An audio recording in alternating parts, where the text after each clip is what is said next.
So, the Hans Rosling video, Magic Washing Machine, I loved that video. Um, just because, like, the way he took a washing machine, like such a mundane object that we use every single week, and applied it to um, the growth of countries and, like, how it affects productivity and the amount of time they use to do things. It was just astounding the way he described all these other women in other countries who just wash their clothes by hand. And then he talked about how, through evolution of population growth and economic growth, that these um, um, the energy modules he used, like how much we as an upper class use compared to middle class and compared to people who are living below the poverty line of like less than $2 a day, and how um, if we were to reduce the amount of energy we used and we took up less energy and stopped making such an impact on the environment, then eventually people would move into um, you know, the class above theirs, and then people would be out of below the poverty line. And so he kind of connected it to how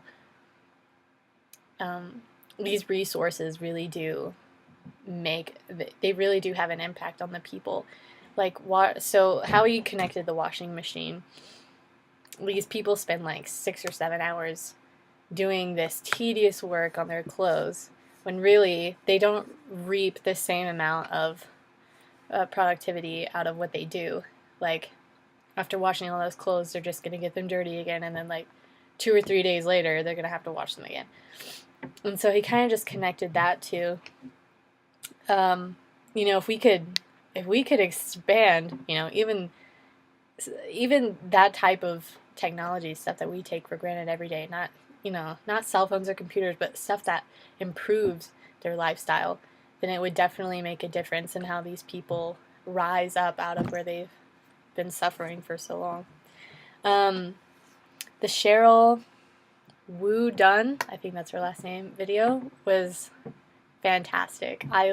She was she was so she kind of got me enthralled in her whole speech.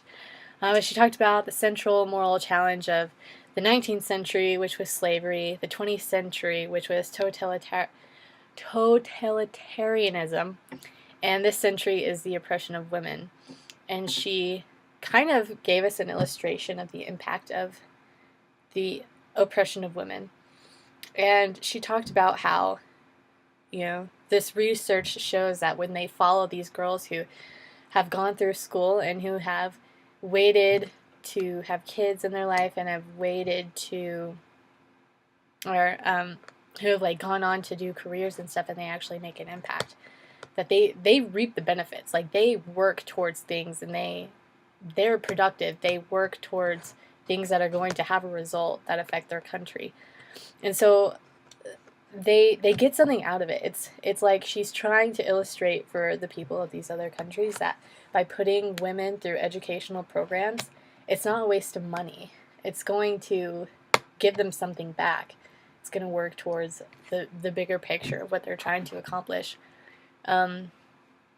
She talked about this one girl who, I can't remember if she was raped or not, but she was pregnant, and then she had her child who died, like, in this bush or something, and she had this disease, and the people put her in this hut, and they tore off the door, and in the middle of the night, they, left her for dead, basically. The hyenas came, and she beat them off with a stick, and then she crawled all the way to this other town where missionaries were staying, and they eventually got her help.